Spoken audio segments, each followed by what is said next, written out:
Taong mipugos bisag go signal na lagpot human mabanggay sa sakinan na hulikam. Laing na hulikam ang pagpanagbangga sa motorsiklo o sa tricycle. Ang report ni Femery tumabok.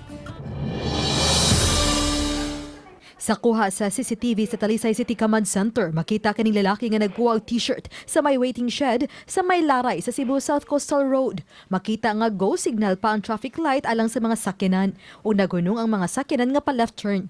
Kay hawan ang dan, milabang ang lalaki. Apan wa niya nabantay ang kusog nga nagdagan nga sakyanan. Nahuli ka mang pagkadumbol ug pagkalabay niya. Tungod sa impact, nabuak ang windshield sa sakyanan. Sa laing kuha sa CCTV, makita nga galuko ug wa na maglihok ang biktima. Nadalahin noon siya sa tambalanan.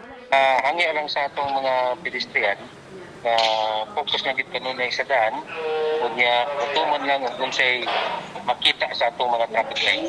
Samtang makita sa CCTV kining usa ka motorsiklo nga naa sa inner lane nga nilabang sa outer lane sa Cebu South Coastal Road aron mo left turn. Bisan may gibutang nga mga traffic cone isip pasidaan sa mga sakyanan nga nagsubay sa inner lane nga kinahanglang mulahos.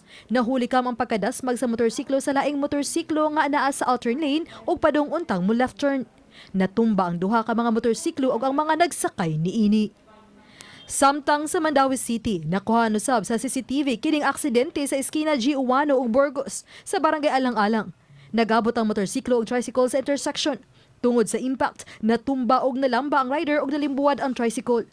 Pahimangno sa mga otoridad nga mag-amping sa matag intersection, ilabi na ang mga lugar nga accident prone. Uban ni Jun Solon ug Godfrey Rilien.